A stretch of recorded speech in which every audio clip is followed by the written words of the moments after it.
दरअसल नीतीश कुमार जी इसी तरह नहीं बार बार बोलते हैं कि याद है ना जी कि पहले क्या होता था, कोई निकलता था घर से शाम के 7 बजे के बाद।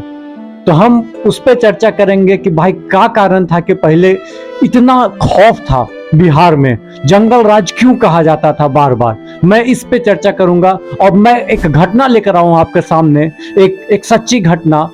वो आप सुनोगे तो आपका दिल दहल जाएगा, कैसे एक साथ लगभग 3 दर्जन पुरुषों को खड़ा करके उनको काट दिया गया, चीर फाड़ कर दिया गया, और वो ऊपरी जाति भूमिहार जाति के थे। ये घटना सुनकर आपका दिल दहल जाएगा।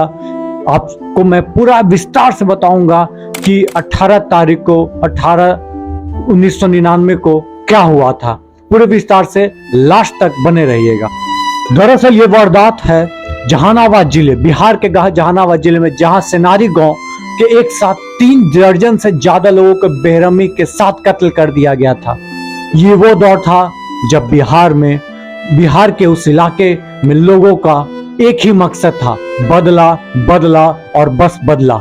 दरअसल यह सारा मामला भूमिहार जाति और भूमिहीनों के बीच में था। भूमिहार सारी जमीनों पर कब्जा कर रहे थे और भूमिहीन उन पर खेती करना चाहते थे। भूमिहार कहते थे कि ये सारी जमीनों पर उन लोगों की खरीदी हुई है, जबकि भूमिहीन बताते थे कि सारी जमीन धोखे से भूमिहारों ने हड़प ली है। लोगों को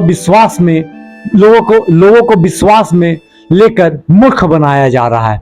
यह विवाद काफी बढ़ चुका था, इतना बढ़ गया कि इनमें रणवीर सेना वर्सेस माओवादी कम्युनिस्ट पार्टी एमसीसी भी शामिल हो चुका था। वो काली दिन या काली तारीख थी, 18 मार्च 1999 का दिन था। उस दिन रात सेनारी गांव में 500 से ज्यादा लोग घुस आए और सेनारी गांव को चारों तरफ से घेर लिया गया।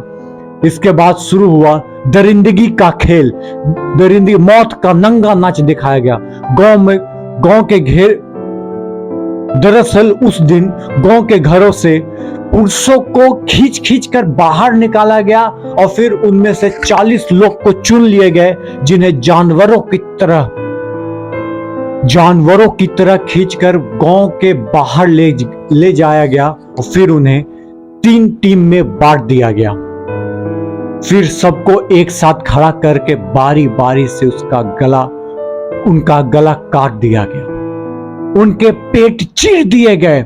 नतीजा यह हुआ कि उनमें से 34 लोगों की मौके पर ही मौत हो गई, जबकि कुछ लोग वहां पे तड़प रहे थे। दरअसल एमसीसी वाले जो लोग मारने आए थे, उनमें इतनी नफरत और इतनी गुस्सा भरी हुई थी कि वो एक एक करके सबको मारते गए। ना कुछ सुना ना कुछ कहा। सेनारी गांव भूमिहारों का था, जबकि मारने वाले आरोपी एमसीसी के थे। मैं आपको बता दिया। घटना के अगले दिन पटना हाई कोर्ट के रजिस्ट्रार पद्म नारायण सिंह जी वहां जा पहुंचे। वो सेनारी गांव के ही निवासी थे।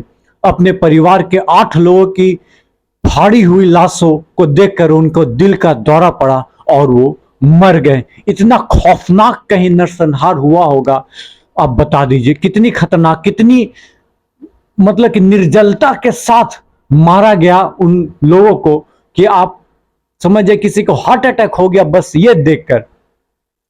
इस वारदात से इलाकों में ऐसी दहशत फैल गई कि इलाकों में लोगों को लाइसेंसी हथियारों के साथ घरों के छतों पर बैठ जाते थे। जिनके पास लाइसेंसी हथियार नहीं थे वो इकट्ठा खरीदते थे, पर खरीदते जरूर थे कि अपनी रक्षा की जाए किसी तरह। कई बार अफवाह उड़ जाती थी कि मौ आ गए और गांव वाले तुरंत पोजीशन ले लेते थे, जिन गांव में की महिलाएं और बच्चे भी शामिल हो जाते थे। दरअसल गांव की महिलाओं और बच्चे भी सतर्क हो जाते थे, वो भी कुछ न कुछ हथियार उठा लेती थी। सेनारी नरसंहार की जड़ की एक पुरानी रंजिश थी। दरअसल दिसंबर 1997 को जहानाबाद के ही लक्ष्मणपुर बाथे शंकर बिघा गांव में 58 लोगों की तेज धार हथियार से काट दिया गया था। 58 दलित लोगों को मैं आपको क्लियर करना देना चाहता हूं। फिर 10 फरवरी को 1958 को नारायणपुर गांव में 12 लोगों को काट दिया गया था। मरने वाले सारे दलित समुदाय के थे। जबकि मारने वाले भूमियार थे। इसीलिए इसको बार बार मैंने आपको बोला कि बदला लेने का रंजिश था। मामला इतना बड़ा था कि केंद्र सरकार ने उस वक्त बिहार में राष्ट्रपति शासन लगा दिया था। समझ जाए कि राबड़ी देवी की सरकार को बर्खास्त कर दिया गया था केंद्र सरकार के द्वारा। हालांकि 24 दिन के ही अंदर कानून को वापस लेना पड़ा। वो भी क्यों? क्योंकि कांग्रेस के विद्रोह के कारण, और कांग्रेस ने यहां पे सरकार से वो गारंटी मांगी कि दलितों पे उत्पीड़न नहीं होगी, तब जाके ऐसा उन्होंने हेल्प किया। दरअसल जो लोग अपना परिवार खोए थे, उन्हीं लोगों ने सेनारी कांड को अंजाम तक पहुंचाने के लिए साजिश रची थी। दरअसल 18 मार्च 1999 का दिन गांव को घेर कर सेनारी में इस सामूहिक हत्याकांड को अंजाम दिया गया था। रणवीर सेना भूमियारों ने बनाई थी और एनसीसी दलित और भूमियारों के लिए लड़ रही थी। भूमियारों के पास 500 बीघा जमीन थी, जबकि दलित समुदाय के पास बहुत कम जमीन थी। दलित आरोप लगाते थे कि उनकी सारी जमीन भूमियारों ने हड़प ली थी। इस मामले में ऐसा लगता था जैसे सरकार कुछ करना ही नहीं चाहती थी। इसके लिए यह मामला इस खूनी अंजाम तक पहुंचा। इस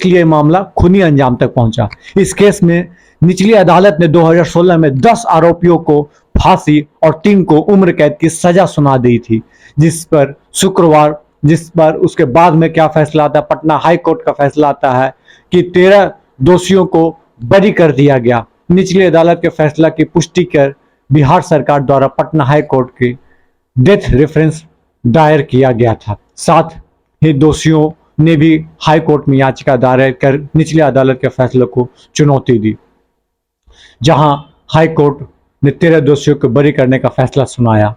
गौरतलब है कि 2016 में निचली अदालत के पहले इस मामले को 20 आरोपियों की बरी कर चुकी थी। वहीं इस केस में 70 आरोपियों में से 4 आरोपियों की मौत हो चुकी है, जिसके बाद अब पटना हाई कोर्ट ने सेनारी के 13 दोषियों को बरी करने का आदेश सुनाया।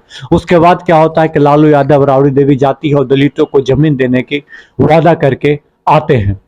दरअसल जंगल राज यूं ही नहीं कहा जाता था, ये घटना है। मैं बाकी जो नरसंहार है उसकी घटना का मैं अलग वीडियो बनाऊंगा।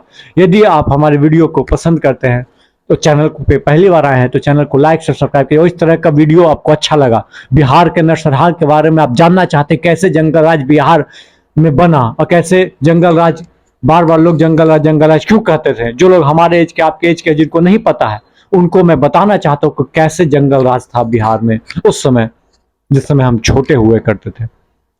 चलिए, वीडियो पसंद है, चैनल पहली बार है, चैनल को लाइक से सब्सक्राइब करना ना भूले। तब तक के लिए धन्यवाद। जय हिंद, जय भारत दोस्तों।